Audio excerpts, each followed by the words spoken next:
Vote डालकर निकलते ही प्रियंका गांधी ने मोदी ब्रिगेड को चारों तरफ से फंसा दिया। भाजपाइयों में मचा हड़कंप। एक और जहां कांग्रेस महासचिव प्रियंका गांधी वाड्रा ने लोकसभा चुनाव 2024 के छठे चरण के लिए दिल्ली के एक मतदान केंद्र पर अपना वोट डाला, तो वहीं दूसरी ओर प्रियंका गांधी ने वोट डालते ही तहलका मचा दिया। प्रियंका गांधी ने भाजपाइयों को टेंशन में डाल दिया है।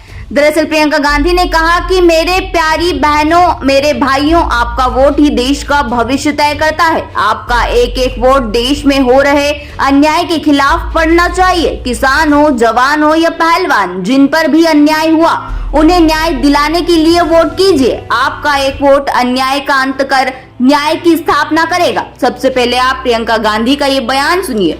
ये देश आपका है, आप किसान हो, इस देश की आत्मा हो, इस देश का जवान आपका बेटा है।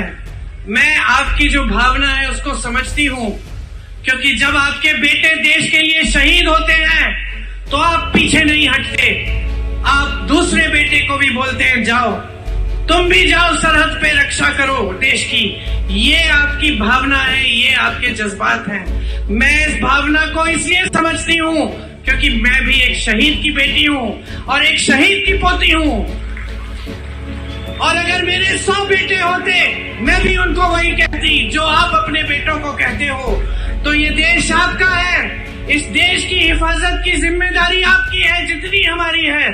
हम लड़ाई लड़ेंगे आपकी, हम आपके खिलाफ जो अन्याय किया गया है उसको दुरुस्त करेंगे। हमेशा आपके साथ कंधे से कंधा लगाकर लड़ेंगे। लेकिन अब आपके जागने का समय आ गया है। आप भी जागिए, आप भी लड़िए इस देश के लोकतंत्र के लिए, इस देश के संविधान के लिए।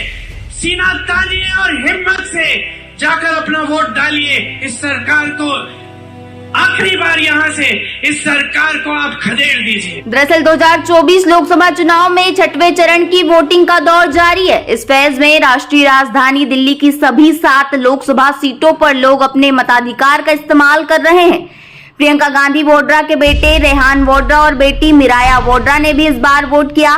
दोनों भाई बहन फर्स्ट टाइम वोटर बने हैं। दिल्ली में मतदान करने के बाद कांग्रेस महासचिव प्रियंका गांधी वाड्रा ने कहा कि इंडिया गठबंधन ही जीतेगा। महंगाई और बेरोजगारी सबसे बड़े मुद्दे हैं।